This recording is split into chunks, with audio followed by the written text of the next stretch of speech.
Olá pessoal, para quem não me conhece ainda, eu sou a professora Rebeca Stein, atuo na área de tributário e de direito empresarial, mas hoje especificamente eu trouxe para vocês uma dica referente à matéria de direito empresarial. Essa dica diz respeito a uma alteração legislativa da Lei 12.399 de 2011, que introduziu o parágrafo 3º do artigo 974 do Código Civil, que trata, na verdade, da possibilidade de um incapaz ser sócio.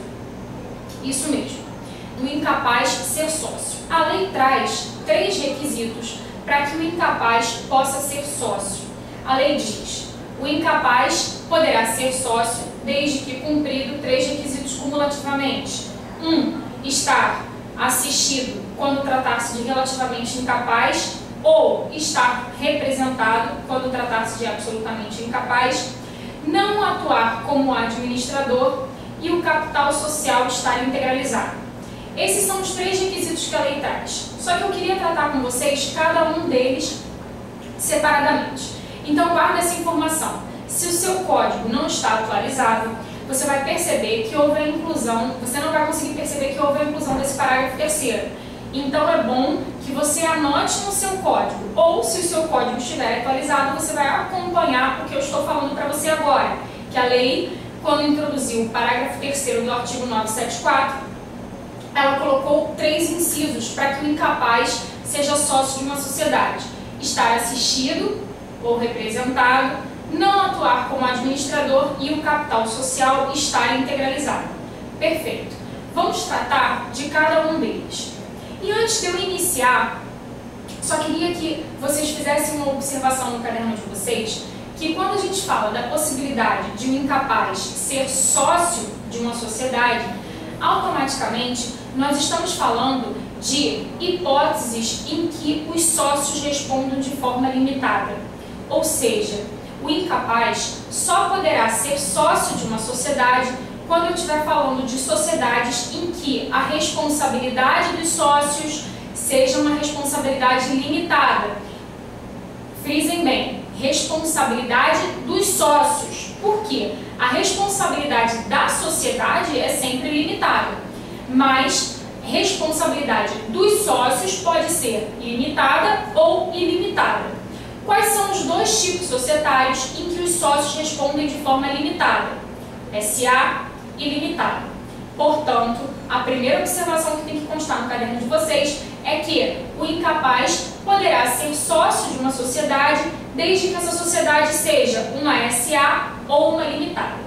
Dito isso, vamos à análise então dos 3 incisos que estão previstos no parágrafo 3º. Primeiro inciso, ele vai dizer para a gente o seguinte: o incapaz não poderá ser administrador. Professora, por que o incapaz não pode ser administrador? Bom, 2 exemplos importantes para que vocês percebam por que o incapaz não pode ser administrador. O primeiro deles é que o administrador, quando da prática de atos ilícitos, responde pessoalmente. Como o legislador quer proteger o incapaz, ele diz: olha, o incapaz não poderá ser administrador. Segundo ponto, o incapaz não pode ser administrador porque ser administrador é um ato personalíssimo, que deve ser exercido exclusivamente por aquele que é nomeado administrador. Então, como o incapaz deve estar assistido ou representado, chegamos à conclusão, então, que o incapaz não pode ser administrador por conta desses 2 requisitos. Primeiro, porque ele responde pela prática de atos ilícitos, e segundo, que a administração ela deve ser exercida em caráter personalíssimo. O segundo requisito vai dizer para a gente que o capital social deve estar integralizado. Aí vale uma observação muito grande no caderno de vocês. Vamos entender o que é integralização do capital social e quando nós aplicaremos esse inciso segundo. Quando nos tornamos sócio de uma sociedade limitada, todos sabem que a responsabilidade dos sócios é uma responsabilidade limitada. Professora, até aí, tudo bem. Agora sabemos também que todos os sócios respondem solidariamente pela integralização do capital social. Opa, explica melhor. Vou explicar.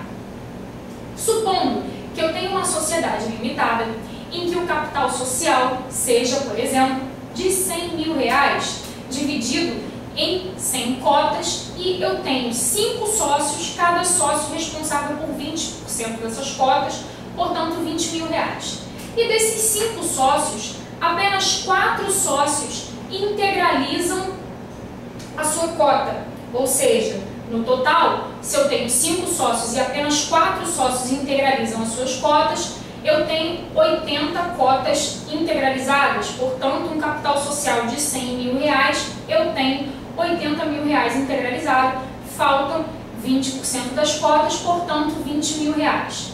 Quando eu falo em solidariedade pela integralização do capital social, eu estou dizendo que esses sócios que já integralizaram as suas 20 cotas, portanto, seus R$20.000, são todos solidariamente responsáveis com aquele que ainda não integralizou por essas 20 cotas que faltam ser integralizadas, tá? Então, como na sociedade limitada existe essa solidariedade pela integralização do capital social, o legislador, quando inseriu esse inciso 2º e disse, olha, o incapaz, ele pode ser sócio de uma sociedade limitada desde que o capital esteja integralizado, isso se aplica à limitada, isso não se aplica à SA. Por que isso não se aplica à SA? Porque na SA não existe solidariedade pela integralização do capital social. Então a observação que tem que ficar no seu caderno com relação a esse inciso 2º é que essa integralização do capital social, prevista nesse inciso 2º do parágrafo 3º do artigo 974, somente será aplicada para a sociedade limitada. Ela não será aplicada para a SA, tendo em vista que na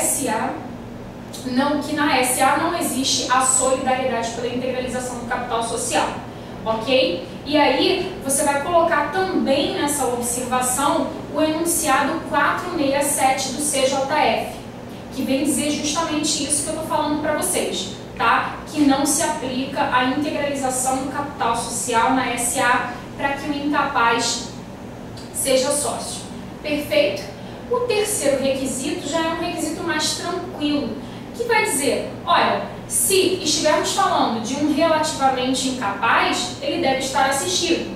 E se estivermos falando de um absolutamente incapaz, ele deve estar representado, ok? Então, o incapaz pode ser sócio de uma sociedade, desde que o capital social esteja integralizado para a limitada. Em se tratando de SA, não é necessária a integralização do capital social, desde que ele não seja administrador e desde que ele esteja assistido ou representado, ok? Essa então era a dica que eu queria trazer para vocês, referente a essa alteração recente, tá? Só fiquem ligados na prova de vocês para que vocês não confundam que a integralização do capital social somente é aplicada para SA, a integralização do capital social somente é aplicada para a limitada, ela não é aplicada para a SA, então, portanto, para que o incapaz seja sócio numa SA, são necessários os requisitos de estar assistido ou representado e não ser administrador. Esse segundo requisito da integralização não se aplica a SA.